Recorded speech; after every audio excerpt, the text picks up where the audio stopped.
celui de t'adorer, mon roi. Alléluia, toi Jésus. Je veux exprimer mon désir, celui de t'adorer, mon roi.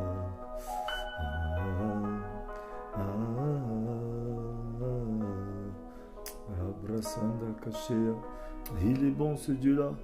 Tu es bon Seigneur. Merci pour ta grâce dans ce moment de prière, dans ce moment d'édification. Merci dans ce moment Seigneur. Conduis-nous, viens nous visiter par ton esprit. Saint-Esprit de Dieu, prends les commandes de ce moment. Merci à toi pour ta présence. Merci Esprit de Jésus-Christ. Alléluia. Rabrasanda kashikara basaya kashea. Exprimer un désir et de t'adorer, mon roi.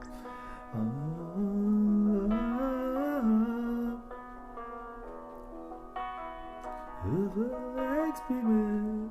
Oui, Seigneur, tu es bon. Alléluia, toi Elohim. Merci pour ta présence dans ce moment, Seigneur. Viens nous guider, nous conduire toi-même par ton Esprit Saint. Merci, Seigneur, merci pour ta présence dans ce moment de 5 minutes pour sauver. Merci pour ta gloire, que tout soit pour ta gloire, Seigneur. Alléluia, toi Jésus. Alléluia. Merci, Seigneur. Rabrasanda Kashea. Oui, bien-aimés, connectons-nous. Invitons les frères et les sœurs à se joindre à nous ce soir. Que tout soit pour la gloire du nom de Jésus.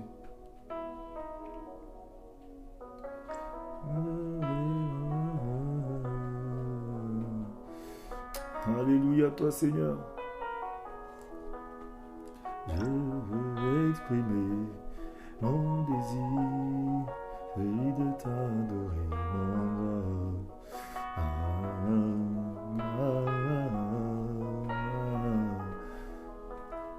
Je veux exprimer mon désir, celui de t'adorer, mon roi. Oui, bien-aimés, shalom, shalom à vous tous qui êtes connectés ce soir. Soyons nombreux, bien-aimés, dans notre rendez-vous de ce soir, de cet enseignement qui va nous faire du bien. Car la parole de Dieu dit, par faute de connaissance, mon peuple périt. Nous avons besoin d'enseignement. Le Seigneur a envoyé sa parole pour qu'elle puisse nous guérir, bien-aimés. Connectons-nous à ces moments de la parole de Dieu qui va nous faire du bien ce soir. Rabrasanda Kashea, merci à toi Seigneur. Robrosoyoko, oui, Saint-Esprit de Dieu, manifeste-toi, viens nous visiter, nous vivifier. Conduis-nous dans ce moment. Transforme nos cœurs, donne des cœurs de pierre ce soir. Brise des cœurs de pierre dans des cœurs de chair, des cœurs qui reçoivent la parole. Merci à toi, transforme ces cœurs en terrain fertile qui reçoivent la parole, Seigneur. Merci pour ta présence ce soir. Oui, bien-aimé, connecte-toi ce soir. Connecte-toi, toi qui es connecté, invite une autre frère, une autre soeur, une autre personne. Connecte-toi, invite quelqu'un à se joindre à nous ce soir, afin que nous soyons nombreux. Merci, bien-aimé, merci. Merci, Seigneur. Oui, bien-aimés, tous ensemble, bien-aimés, multiplions ces moments de partage. Invitons nos frères et nos sœurs à se joindre à nous, afin que nous puissions passer ce temps. C'est juste un petit moment, c'est pas un long moment, c'est un court moment qu'on doit partager la parole. Donc, c'est pourquoi il faudrait qu'on puisse en bénéficier. Oui, bien-aimés, c'est la grâce de Dieu qui est en train de circuler ce soir. Reçois la parole. La parole, lorsqu'elle arrive, c'est pour nous guérir, c'est pour nous faire du bien, c'est pour nous bénir, bien-aimés. Saisissons cette opportunité. Le Seigneur est bon. Alléluia à toi. Encore un petit moment, pendant que d'autres personnes se joignent à nous, nous allons commencer. Invite, partage, invite quelqu'un à se joindre à nous ce soir. Même moi, je suis en train de partager, je suis en train d'inviter d'autres frères, d'autres sœurs, d'autres personnes pour qu'ils se joignent à nous. Tu connais des personnes, nous connaissons beaucoup de personnes, nous avons des amis, des connaissances. Il faut les inviter. Venez goûter à cette sauce. Venez toucher. Oui, comme dans la parole de Dieu dit, viens et vois. Viens voir. Oui, c'est Jésus qui sauve au travers de la parole ce soir. Lorsque tu reçois la parole, bien-aimé, cette parole te fait que du bien. Alléluia à toi, Seigneur. Merci à toi. Merci pour ta présence. Bien-aimé, encore 2 minutes, nous allons commencer. Oui, Saint-Esprit de Dieu, visite nos cœurs et nos pensées ce soir. Merci pour ta main de puissance, Seigneur, qui nous touche ce soir, qui nous conduit. Débouche nos oreilles, donne des oreilles spirituelles, les pensées spirituelles ce soir. Merci à toi, Seigneur. Rabrasanda Kashea. Merci pour ta présence, Seigneur. Merci pour ta gloire. Merci pour mon frère, merci pour ma soeur, merci pour toute personne qui est connectée à ce moment ce soir. Robrosoyoko. Rabrasanda Kashikara Masaya Kashea. Merci pour ta présence, Saint des Saints, Saint d'Israël. Tu es bon, Seigneur.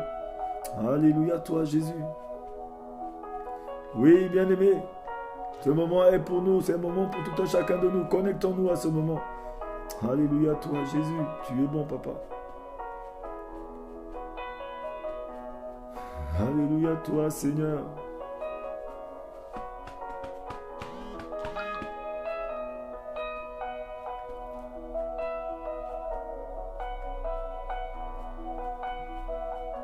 Alléluia, toi, Jésus.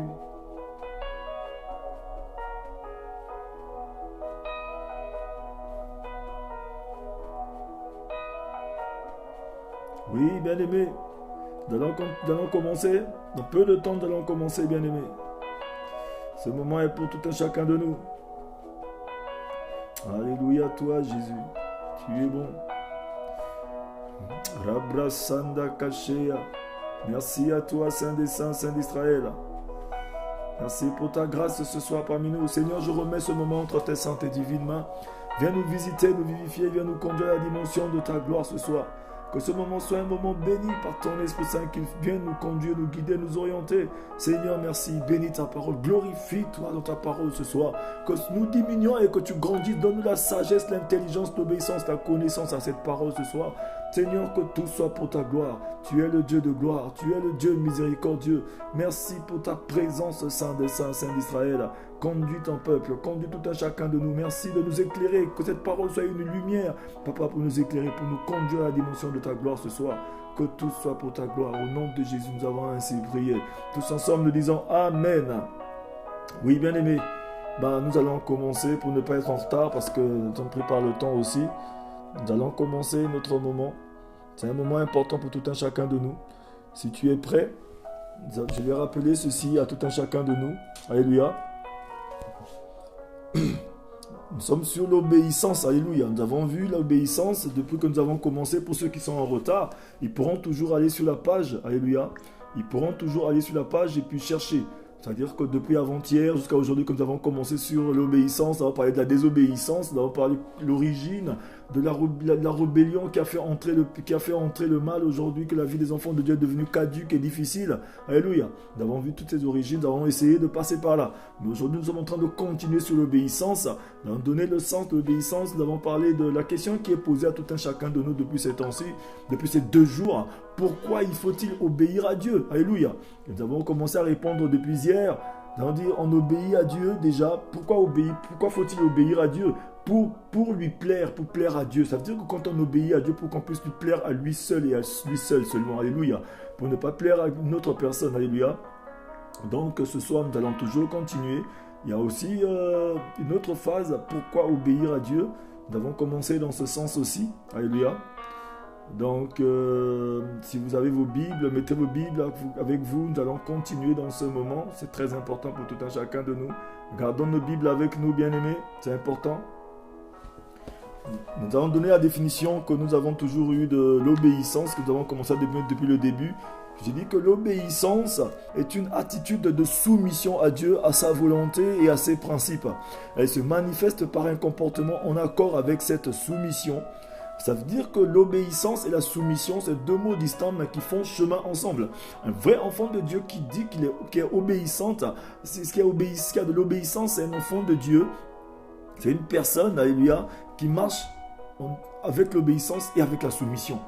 Ça veut dire que tu es une personne qui écoute la parole, mais qui n'écoute pas seulement la parole, mais qui met la parole en pratique. C'est-à-dire que qui écoute la parole, qui obéit à la parole, qui se soumet à la parole. Parce que la parole de Dieu nous dit que soumettez-vous entièrement à Dieu pour résister au péché. Mais se soumettre à Dieu, c'est se soumettre aux recommandations du Seigneur. C'est se soumettre à la parole que Dieu nous donne, parce que Dieu ne nous parle que par la parole. Alléluia. Le langage de Dieu avec nous les humains, c'est la parole. C'est pourquoi aujourd'hui, lorsque nous nous soumettons à cette parole qui est la parole de Dieu, en toute obéissance, à ce moment-là, notre vie ne peut être que meilleure. Alléluia.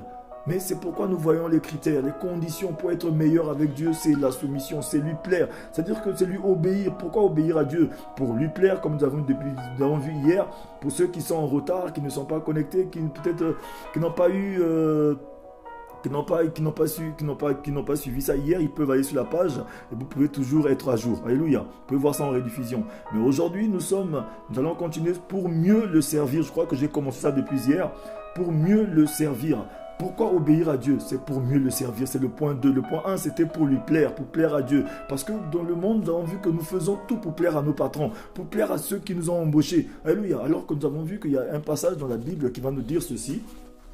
Dans le livre de... Ceux qui ont leur Bible, prenez vos Bibles, 1 Timothée. Prenez en Timothée, s'il vous plaît. 1 Timothée. Le livre de 1 Timothée va nous dire quoi? Je vais lire la parole du Seigneur.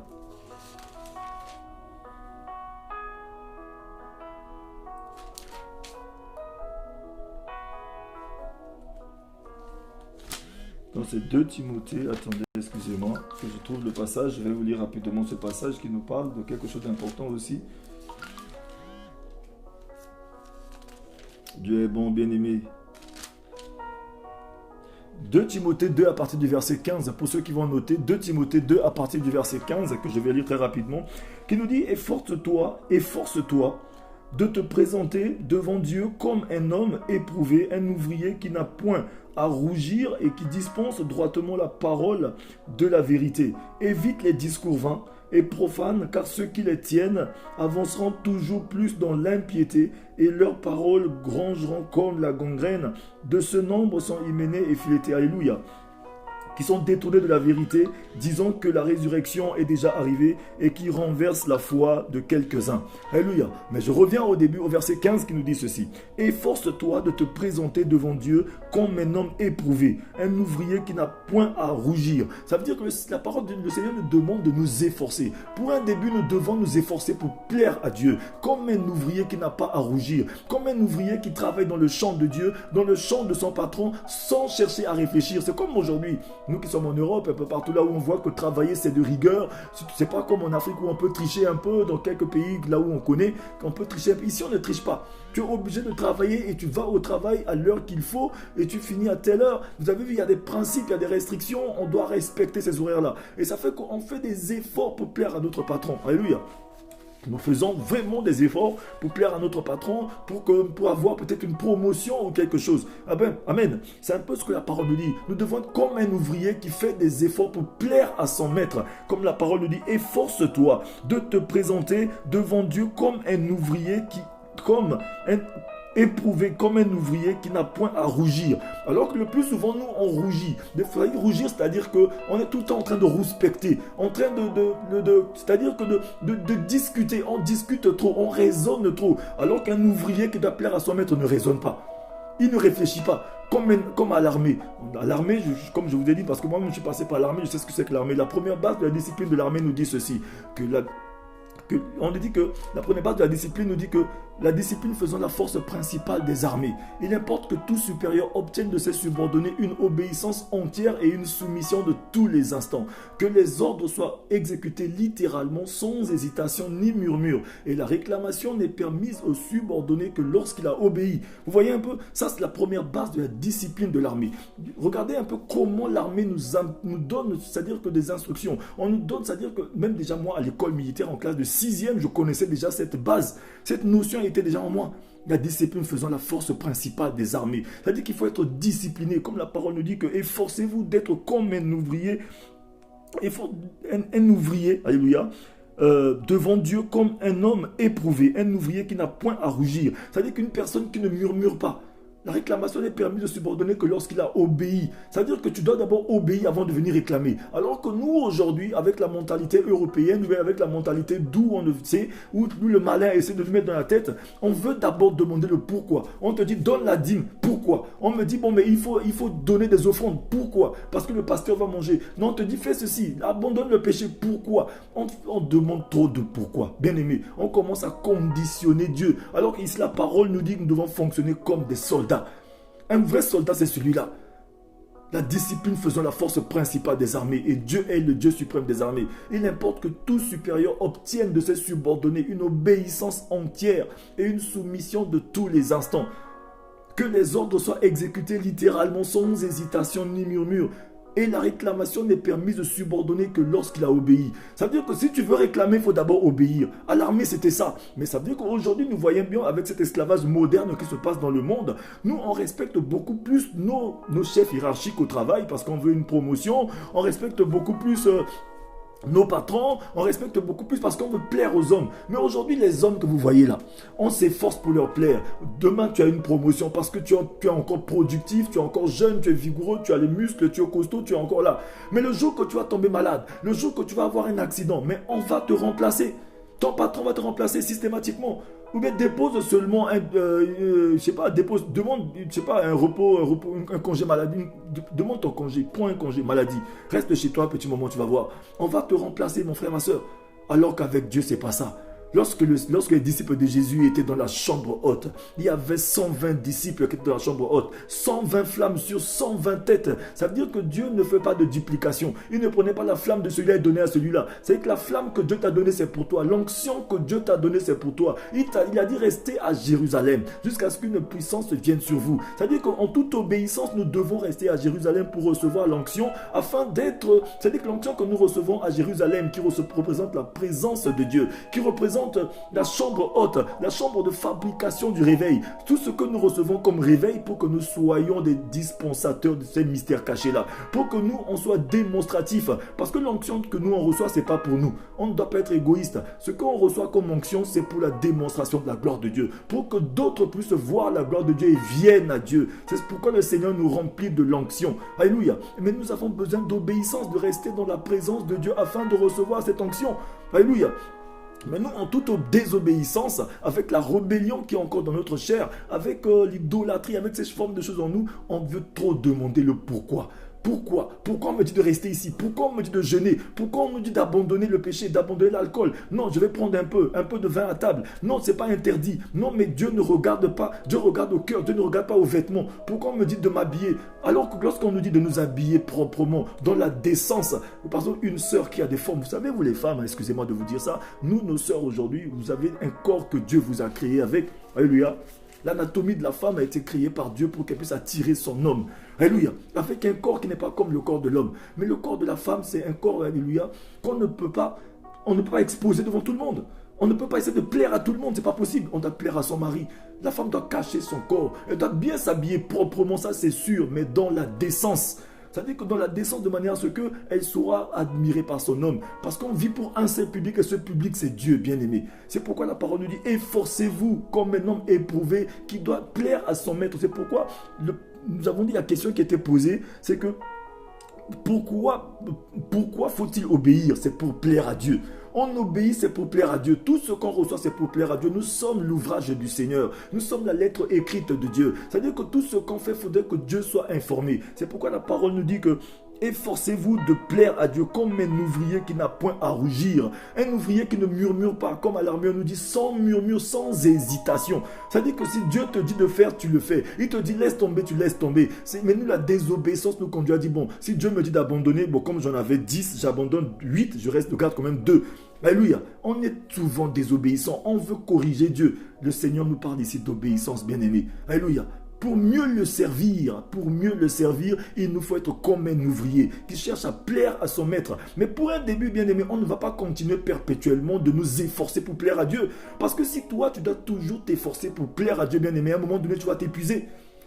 On ne peut pas que continuer de nous efforcer pour plaire à Dieu. Parce que regardez ce passage. Au verset 15, on nous dit de nous efforcer pour plaire à Dieu. Mais nous allons voir qu'au verset 19, on nous dit « Néanmoins, le solide fondement posé par Dieu subsiste avec ces paroles qui lui servent de sceau. Le Seigneur connaît ceux qui lui appartiennent. Et quiconque prononce le nom du Seigneur, qu'il s'éloigne de l'iniquité. » C'est-à-dire que le Seigneur connaît ceux qui lui appartiennent. Les gens qui appartiennent à Dieu, ce ne sont pas les personnes qui s'efforcent constamment pour plaire à Dieu, qui s'efforcent, qui font comme ça pour fuir le péché. Bien aimé, si dans toute ta vie tu as toujours fait ça pour fuir le péché, mais juste parce que c'est Dieu te voit, mais le jour que nous allons nous rendre compte que Dieu ne nous voit pas, mais on va aller faire le péché.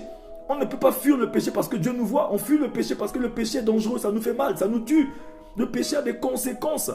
On fuit le péché parce que l'homme qui respecte son corps a déjà respecté Dieu. Alléluia. Parce que le corps, dans le livre de 1 Corinthiens, allez, vérifions dans le livre de 1 Corinthiens 6, 1 Corinthiens 12 et tout, nous allons voir que le corps appartient à Dieu, c'est le temple du Seigneur. Et Dieu est pour le corps. C'est-à-dire que la personne qui entretient son corps, la personne qui s'entretient a déjà respecté Dieu. C'est pourquoi aujourd'hui la parole de Dieu nous dit de laisser tomber certaines choses. Laissons tomber tranquillement. Alléluia. Mais nous avons besoin d'abord de recevoir des coups. Mais si à chaque étape de notre vie, il nous faut d'abord recevoir des coups, recevoir des chocs avant d'abandonner quelque chose. Mais lorsqu'on va finir notre vie, on va finir notre vie amochée.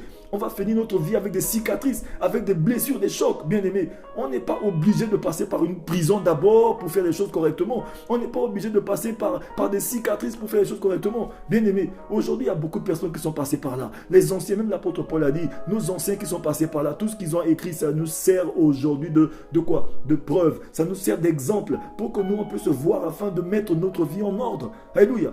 Aujourd'hui, le Seigneur connaît ceux qui lui appartiennent. Ceux qui lui appartiennent, c'est ceux-là, bien-aimés, qui ne s'efforcent pas pour fuir le péché.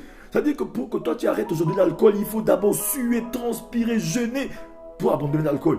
C'est-à-dire que pour même aller à l'église, il faut faire des efforts pour aller à l'église. Alors que, bien-aimé, fuir le péché doit devenir un style de vie. Fuir l'alcool, ça doit être un style de vie. Moi, à l'époque, je buvais l'alcool, mais aujourd'hui, je ne bois pas parce que l'alcool, ça ne me sert pas. Ça ne me sert pas, je bois. Depuis que j'ai bu l'alcool, ça m'a fait quoi? Ça n'a rien fait. Au contraire, si j'avais continué peut-être avec l'alcool jusqu'aujourd'hui, ça aurait pu déjà détruire mon poumon. Si j'avais continué avec la cigarette, ça aurait déjà détruit mon poumon. Parce qu'aujourd'hui, bien aimé, le Seigneur, même si tu as fumé toute ta vie, il va te pardonner. Imaginez-vous un jeune garçon qui a fumé depuis 17 ans. Mais le jour qu'il arrive à par exemple, c'est 50 ans, il a fumé pendant combien d'années? Ou bien il arrive à 57 ans, il a fumé pendant 50 ans. Mais le jour qu'il vient maintenant être obéissant, demander pardon à Dieu, Dieu va le pardonner. Mais le fait de fumer pendant 50 ans, mais son poumon est déjà tout détruit. C'est-à-dire que le péché a des conséquences. C'est pourquoi le Seigneur veut que nous soyons obéissants. Aujourd'hui, nous les enfants de Dieu, on ne peut pas continuer que dans les efforts pour servir le Seigneur. On ne peut pas continuer que dans les efforts. Suer, transpirer pour aller à l'église. Suer, transpirer pour prier. On dit de jeûner là, il faut grincer des dents pendant longtemps pour jeûner. Alors que le jeûne et la prière doivent être des styles de vie. Jésus-Christ a dit à ses disciples, hommes de peu de foi, certains de ces démons ne peuvent que partir par le jeûne et la prière. C'est-à-dire que Jésus était déjà en train d'enseigner à ses disciples que le jeûne et la prière, ça doit être un style de vie. Alléluia. Ça ne doit pas être une technique seulement pour sauter les barrières. Ça ne doit pas être une technique où, bon, demain, non, c'est comme si j'ai trop de problèmes, il faut que je jeûne. Ça, non, ça, c'est qu'on n'a pas compris. La désobéissance nous conduit à voir les choses autrement. Non, sinon, comme si j'ai rendez-vous avec le médecin, comme j'ai rendez-vous avec l'huissier, comme j'ai rendez-vous avec telle chose, comme j'ai tel problème, c'est là où maintenant je dois jeûner. Bien aimé, le jeûne n'est pas fait seulement pour sauter les barrières. Le jeûne doit être un style de vie pour avoir une relation avec le Seigneur. Aujourd'hui, nous, bien aimés, on ne doit pas que s'efforcer pour fuir le péché. On ne doit pas que s'efforcer pour servir le Seigneur. Il a dit, efforcez-vous. Pour un début, tu t'efforces. Mais après, à un moment donné, ça doit devenir un style de vie. Prier, c'est un style de vie, c'est comme brosser les dents. On ne nous dit pas de nous brosser les dents le matin. Nous brosser les dents, ça dit que le matin, avant de sortir de chez toi, tu te brosses toi-même les dents. Sans même qu'on te le dise. Mais pourquoi aujourd'hui on doit nous dire de fuir le péché? Alléluia. Ça doit devenir un style de vie. Parce que le Seigneur dit aussi en bas, dans le livre toujours de 2 Timothée, 2 à partir du verset 19, il dit, le Seigneur connaît ceux qui lui appartiennent. Ceux qui appartiennent à Dieu, c'est ceux qui fuient l'iniquité. L'iniquité, c'est quoi? L'iniquité, c'est les personnes qui connaissent la vérité, mais qui mettent des entorses un peu. Non, Dieu va me comprendre. Non, Dieu sait que je suis faible, que je suis fatigué. Non, bien aimé, alors que nous, on s'efforce pour plaire aux gens dehors. On s'efforce pour plaire à nos patrons. On s'efforce pour plaire. On fuit les gens qui peuvent que tuer le corps, alors que celui qui a la clé de toutes choses, bien aimé, le Seigneur est bon. Donc on dit que nous fuyons le péché pour obéir à Dieu. Nous obéissons à Dieu pourquoi? Alléluia. Nous obéissons à Dieu, le premier point, c'est pour d'abord lui plaire à lui seul. Le deuxième point que nous allons voir aujourd'hui, nous avons commencé depuis hier aussi, c'est pour mieux le servir, bien aimé. Dans l'évangile de Matthieu 6, verset 24 que nous avons lu depuis hier, Jésus nous dit qu'il est impossible de servir 2 maîtres à la fois, bien aimé. C'est impossible que quelqu'un puisse servir 2 maîtres à la fois. Je vais vous lire ce passage. Nul ne peut servir 2 maîtres, car ou il haïra l'un et il aimera l'autre, ou il s'attachera à l'un et méprisera l'autre. Vous ne pourrez servir Dieu et maman, c'est impossible, bien aimé. Tu ne peux pas aimer un peu le monde et aimer Dieu un peu, parce qu'avec Dieu, il n'y a pas de demi-mesure. Avec Dieu, lorsque nous voyons une feuille blanche, quand tu prends cette feuille blanche-là, même s'il y a une petite tache sur la feuille blanche, bien aimé, Dieu ne va pas appeler ça blanc et noir. Il va appeler ça noir. Parce qu'avec Dieu, tout est pur. Il n'y a pas de demi-mesure avec le Seigneur. Soit on est avec Dieu, soit on est contre Dieu, bien aimé. Même dans le Éphésiens 2, verset 1 à 3, On nous dit qu'avant notre conversion, nous marchions dans les péchés et les offenses. Alléluia. Comme l'apôtre Paul nous le dit, avant ta conversion, avant que nous soyons ce que nous sommes aujourd'hui en tant que chrétiens, nous avons eu la parole de Dieu, on marchait dans le péché, on marchait dans l'obscurité. Autrefois, nous étions dans les ténèbres. Mais aujourd'hui, si nous sommes dans la lumière, marchons dans la lumière, bien-aimés. C'est ce que le Seigneur nous dit. Le train de ce monde, on était dans le train de ce monde. Des beaux vêtements, les femmes, chercher à plaire aux gens, montrer qu'on est fort. Alléluia. Le prince de la puissance de l'air, les convoitises et la volonté de la chair, alléluia, toutes ces choses étaient en train de courir après nous. Le malin nous utilisait comme il le voulait. Alléluia. Je vais vous lire ce passage qui nous dit, et vous étiez morts dans vos fautes et dans vos péchés, dans lesquels vous avez marché autrefois, selon le train de ce monde, selon le prince de la puissance de l'air, de cet esprit qui agit maintenant dans les fils de la rébellion, parmi lesquels nous vivons tous autrefois, selon les convoitises de notre chair, accomplissant les désirs de la chair de nos pensées. Alléluia. À l'époque, on vivait comme ça. Mais aujourd'hui que nous sommes éclairés par la parole de Dieu bien-aimé, nous devons marcher comme des enfants qui marchent dans la lumière. Alléluia. Lorsque nous écoutons la parole, nous devons marcher comme des enfants de la lumière. Autrefois, nous étions dans les ténèbres. Maintenant, quittons les ténèbres, vivons que dans la lumière. On ne peut pas aider Dieu. Le Seigneur nous dit de quitter notre ancienne vie, de vivre dans la nouveauté de vie. Alléluia. Oui, toi qui m'entends ce soir, je vois le nombre que nous sommes, essayons de multiplier ces partages. Invitons les frères et les sœurs à suivre ces moments de parole. Parce que nous voyons aujourd'hui, même dans le monde, regardez un peu ce qui se passe. C'est un peu bizarre. Lorsque nous sommes en train de parler de la parole de vérité comme ça, une parole qui peut conduire quelqu'un à gagner sa vie avec le Seigneur, une parole peut conduire quelqu'un à mettre sa vie en ordre, à être une personne témoin de la gloire de Dieu, nous allons voir que beaucoup de personnes ne vont pas partager. Il n'y aura pas beaucoup de personnes qui vont suivre. Mais lorsque c'est quelque chose de futile, d'inutile, ou bien quelque chose qui ne peut pas conduire les gens dans la lumière, nous allons voir qu'il y aura massivement des personnes. On va être là en train de... Si c'est la politique, ou bien les choses qui ne peuvent pas glorifier le Seigneur, on va être nombreux à suivre ces choses. Ça témoigne déjà qui nous sommes en train de suivre. Alors que le Seigneur nous dit ceci, on ne peut pas suivre 2 maîtres. Soit on haïra l'un et on aimera l'autre. Parce qu'on ne peut pas passer tout notre temps. Imaginez-vous que nous avons combien d'heures dans la journée? Nous avons 24 heures dans la journée. Imaginez-vous que en 12 heures, alléluia, excusez-moi, en 12 heures, de 12 heures, c'est-à-dire que du matin jusqu'au soir, en 12 heures de la journée, vous allez voir que on a passé peut-être 10 heures de notre temps à ne parler que des choses du monde, à regarder des choses futiles, à parler n'importe comment, à faire tout ce qu'on veut. Il va nous rester que 2 heures, c'est là où on dit, bon, on vient consacrer à Dieu, on veut prier Dieu. Alléluia.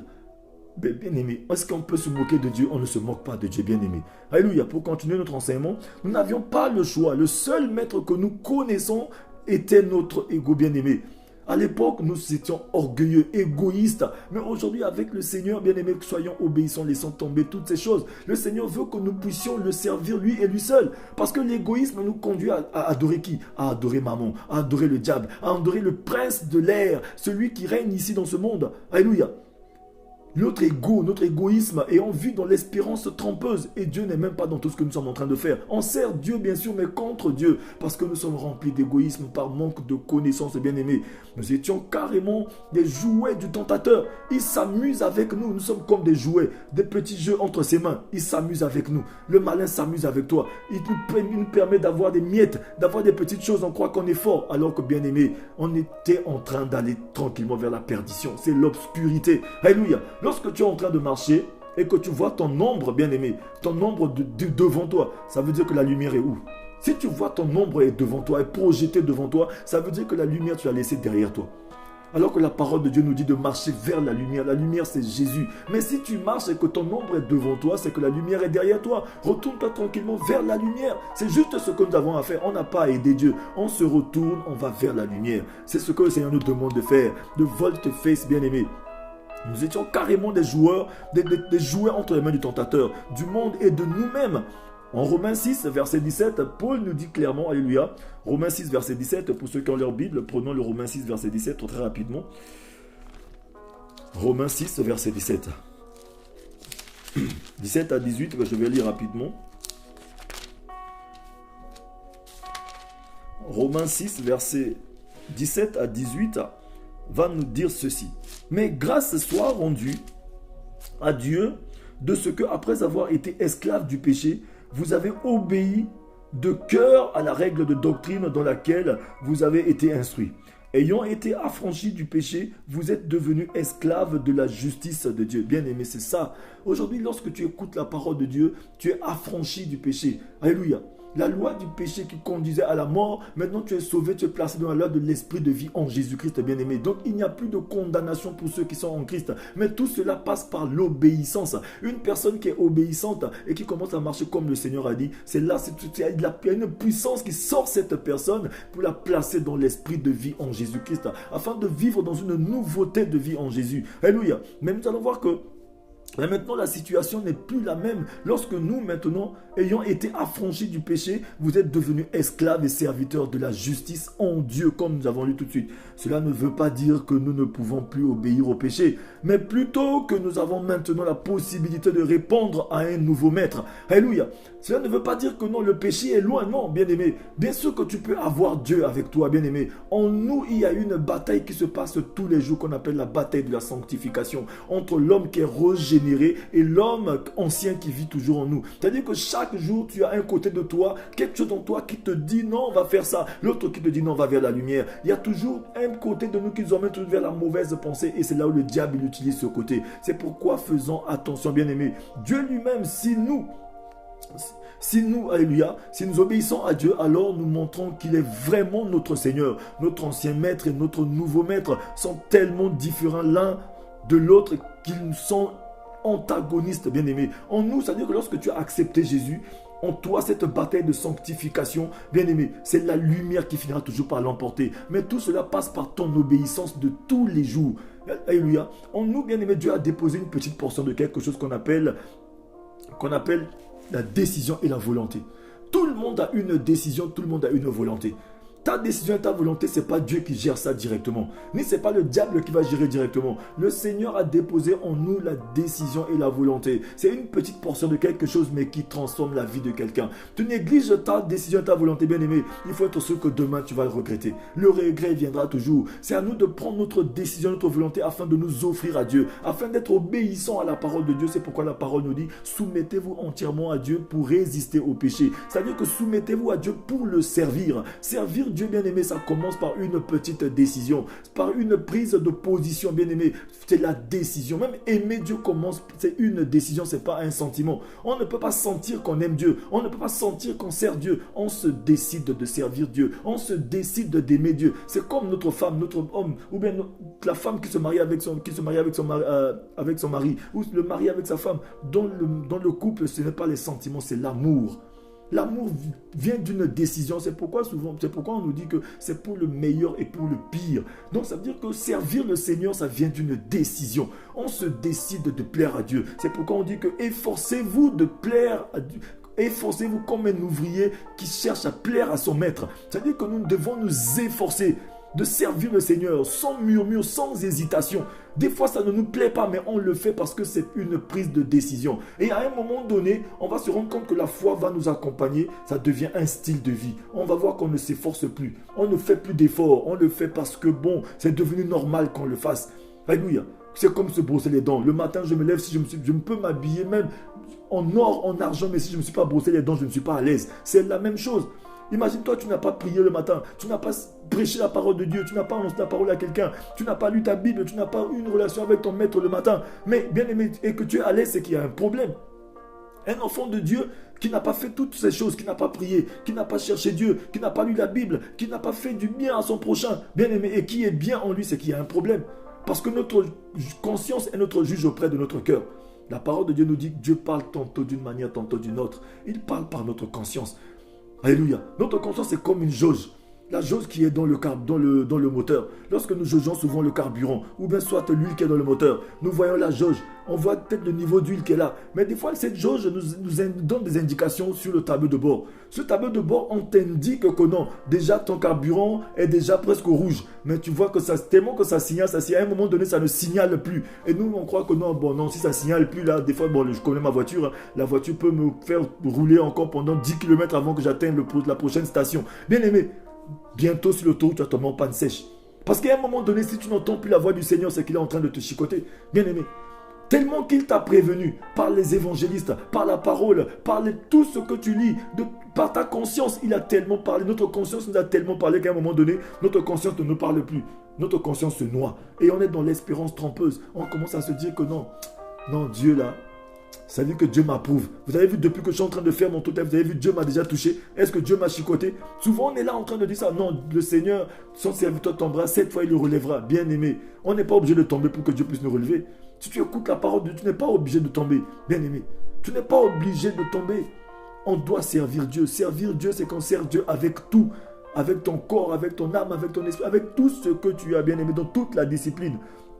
Le troisième point, pourquoi obéir à Dieu? C'est pour demeurer en Christ, bien-aimé. Le troisième point, c'est pour demeurer en Christ. En dehors de Christ, notre vie n'a aucun sens. Sans Christ, ta vie n'a pas de sens. Parce que dans la Bible, dans le Nouveau Testament, nous allons voir que tout est en Christ, par Christ et avec Christ. Rien ne peut se passer sans Christ, bien-aimé. Tout est en lui, excusez-moi. Tout est en Christ, avec lui et par lui. Alléluia. Donc, nous allons voir qu'elle est vide, impuissante et ne remportera aucune réponse à la prière. Tant que notre vie est sans Christ, elle est vide. La vie d'une personne qui est sans Christ, elle est vide, bien-aimé. Tant que tu n'as pas Jésus, ta vie est vide.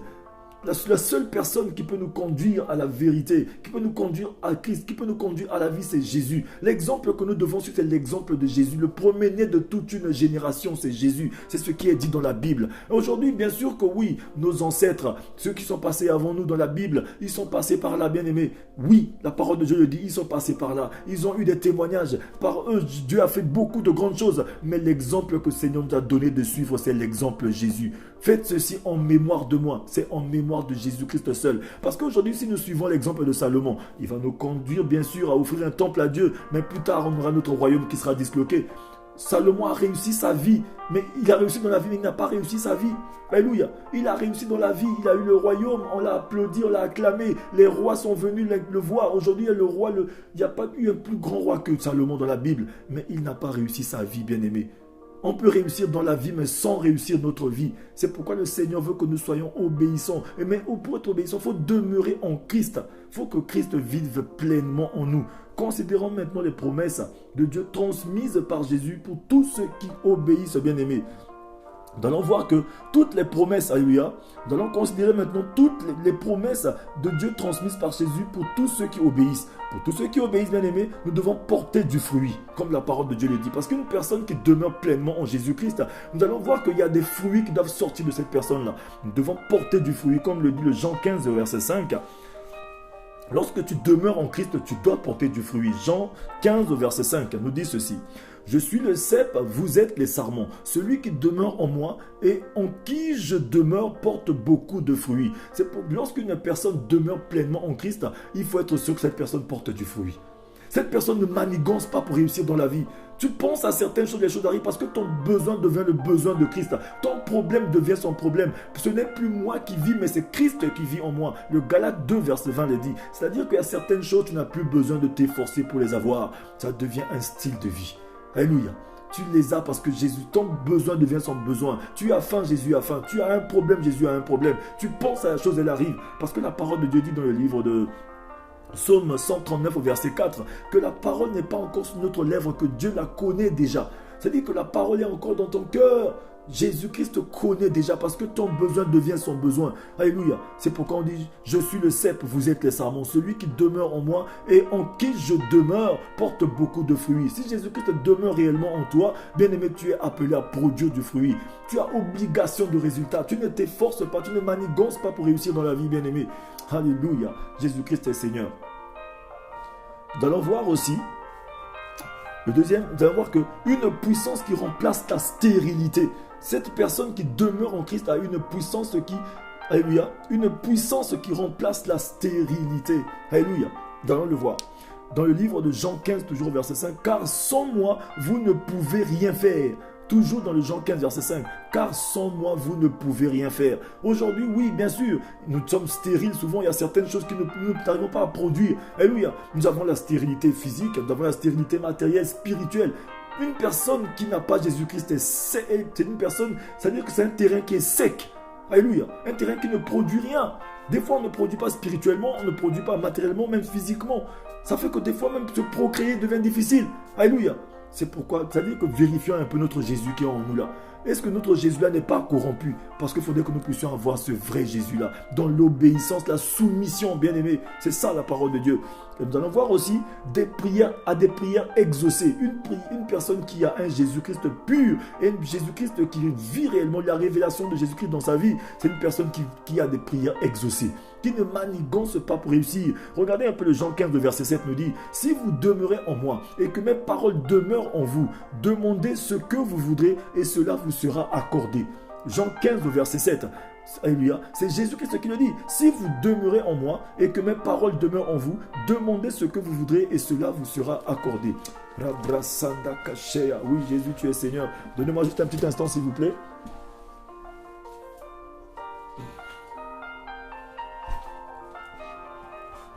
Alléluia. C'est juste un petit problème technique qu'il fallait régler très rapidement. Jésus-Christ est Seigneur. Vous voyez, il a dit, si vous demeurez en moi et que mes paroles demeurent en vous, demandez ce que vous voudrez et cela vous sera accordé. Jean 15, verset 7. Quel est le secret dont Jean 15, verset 10 nous le donne?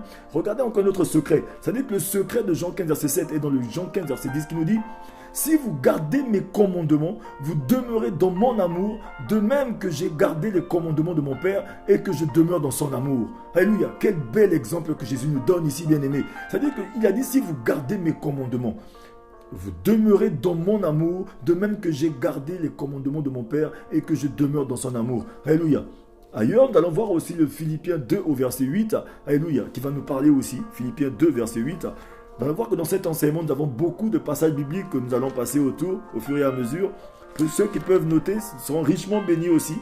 Philippiens 2, verset 8 nous dit ceci. Il s'est humilié lui-même, se rendant obéissant jusqu'à la mort, même jusqu'à la mort de la croix. Jésus-Christ qui était pendant son ministère terrestre, il était totalement Dieu et totalement homme. Bien aimé, Jésus-Christ n'était pas homme de Dieu. Les hommes de Dieu, c'est nous.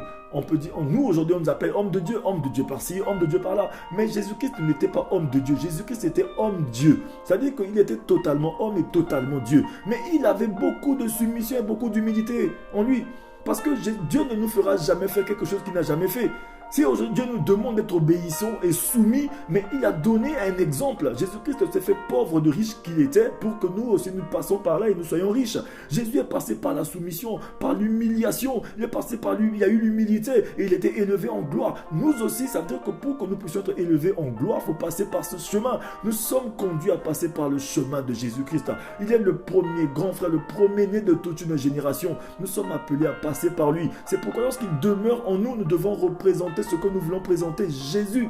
Jésus n'était pas seulement que symbole de victoire, il était d'abord symbole de souffrance avant la victoire, bien aimé, même en passant par l'humilité, l'obéissance, il était tellement obéissant. C'est pourquoi cette parole nous dit qu'il s'est humilié lui-même, se rendant obéissant jusqu'à la mort, même jusqu'à la mort de la croix. Alléluia. C'est pourquoi aussi Dieu l'a souverainement élevé et lui a donné le nom qui est au-dessus de tous les noms. C'est-à-dire que si Jésus a eu le nom au-dessus de tous les noms, c'est à cause de sa soumission, c'est à cause de l'humilité qui était en lui, c'est à cause de l'obéissance. Il était obéissant à son Père bien-aimé. Alléluia. L'obéissance est bien la clé de la victoire de Jésus-Christ.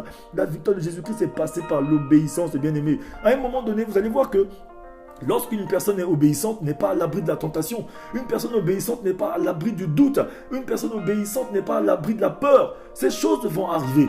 Elles vont nous faire la guerre, mais elles n'emporteront jamais sur nous. Dans le jardin de Gethsémane, Jésus-Christ, pendant qu'il est dans le jardin de Gethsémane, bien-aimé, Jésus, lui-même, il a eu le trouble. Ceux qui vont vérifier plus tard dans le livre de Jean 12 à partir du verset 27. Vous allez voir qu'on dit qu'à un moment donné, Jésus a dit, Père, pourquoi m'enlèves-tu par cette coupe? Parce qu'il voyait la souffrance venir. Il voyait que c'était dur. Alléluia. Mais il savait qu'il était venu pour cette mission. Il a dit, Père, il s'est repenti parce qu'il est entré en lui-même. Il a dit, Père, que ta volonté soit faite. C'est pour cette mission que je suis venu. Alléluia. Et il y a une voix qui s'est élevée dans le ciel qui a dit, c'est mon fils bien-aimé, il est glorifié et il sera encore glorifié. Si Jésus a été élevé en gloire et a eu le nom au-dessus de tous les noms, c'est parce qu'il a été obéissant. Mais l'obéissance ne nous empêche pas, alléluia, ne nous prive pas de tout ce qui se passe ici-bas. Jésus peut être dans ta barque, bien-aimé. Même si les vents arrivent, même si les quoi arrivent, bien-aimé, tu seras épargné. Mais le problème qui se pose, nous ne sommes pas obéissants, bien-aimé. Souvent, nous voulons faire un peu à notre manière. Nous voulons que ça se passe un peu comme nous on veut. On veut que non. Comme souvent, on dit, Père, que ta volonté soit faite, mais on prend notre volonté, on impose à Dieu. Parce que si Jésus-Christ habite en toi, bien-aimé, tu n'as pas besoin d'imposer ta volonté. Parce que Jésus lui-même a dit, tant qu'il n'y a pas de mort, il n'y a pas de résurrection. C'est parce que lui, il est mort qu'il y a eu la résurrection. Et aujourd'hui, le salut s'est répandu dans le monde. Bien-aimé, tant qu'il n'y a pas de mort, il n'y a pas de résurrection. Tant que nous ne sommes pas morts en Jésus-Christ, nous ne pourrons jamais être ressuscités en lui. Alléluia. Ta quantité de mort en Jésus-Christ est égale à ta quantité de résurrection en Jésus-Christ, bien-aimé. Alléluia. C'est pourquoi le Seigneur nous demande cela. Imaginez-vous un instant ce que nous serions devenus si Christ avait rejeté une seule fois la volonté de Dieu à l'égard de Gethsemane. Imaginez-vous que si Jésus-Christ a dit, bon Père, à partir d'aujourd'hui, moi, j'y vais pas. Cette mission est terrible. Alors que la parole, vous avez vu tout à l'heure, comme j'avais dit au départ, comme un soldat. Le soldat là, c'est celui-là, la première base de la discipline, faisant la force principale des armées. Alléluia. L'obéissance, c'est ça. Que tout supérieur obtienne de ses subordonnés une obéissance entière et une soumission de tous les instants. La réclamation n'est permise au subordonné que lorsqu'il a obéi. C'est-à-dire qu'il nous faut d'abord obéir, alors que nous aujourd'hui, on veut d'abord réclamer avant d'obéir. Montre-moi pourquoi. Faites pourquoi. Il y a trop de pourquoi dans notre tête, même jusqu'à l'église, trop de pourquoi. Parce qu'une personne qui est soumise n'a pas de pourquoi. C'est comme le disent souvent nos frères ivoiriens. J'aime beaucoup répéter ça. Je sais que beaucoup de nos frères ivoiriens sont en train de suivre aussi ce que je suis en train de dire. Alléluia. J'aime souvent essayer d'imager un peu ce qu'ils sont en train de dire. Que le cabri mort n'a pas peur de couteau. Une personne qui est morte en Jésus-Christ, même si on lui plante un couteau, même si on l'injurie, même si on lui dit de faire quoi que ce soit, il va obéir, on va le faire. Parce qu'il est mort en Jésus. Parce que tant que tu es mort et que tu ressens encore des coups, c'est que tu n'es pas mort. Est-ce qu'un cabri qui est mort, on lui plante un couteau, est-ce qu'il va ressentir? Il ne ressent pas. Ça ne lui fait rien parce qu'il n'est plus là.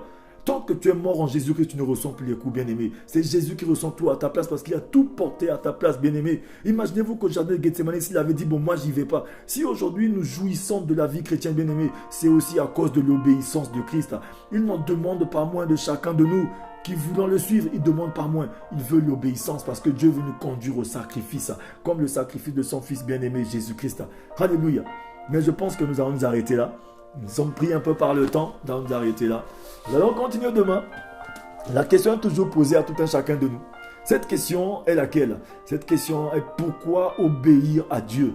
Pourquoi obéir à Dieu? Nous sommes toujours dans l'obéissance, nous allons continuer pas à pas. Chaque soir, à 20h, nous nous retrouvons et nous passons ces temps d'enseignement. Partageons ces moments à nos frères et nos sœurs sur les pages bien-aimées. Aujourd'hui, il y a beaucoup de choses, mauvaises nouvelles qui sont en train d'être partagées sur les Facebook, sur les réseaux sociaux. Partageons la belle parole qui peut sauver quelqu'un. Partageons la parole d'obéissance, multiplions ces partages-là. Parce que nous sommes tous bien-aimés. Nous sommes tous participants de la nature divine. Le Seigneur aimerait que toi aussi tu puisses évangéliser. Toi, ta part, c'est partager aussi. Afin que d'autres personnes, une personne prenne une bonne décision à partir d'aujourd'hui. À commencer à obéir, à écouter la voix du Seigneur. Il a dit, celui qui entend ma voix n'endurcit pas son cœur. Bien-aimé, que le Seigneur vous bénisse.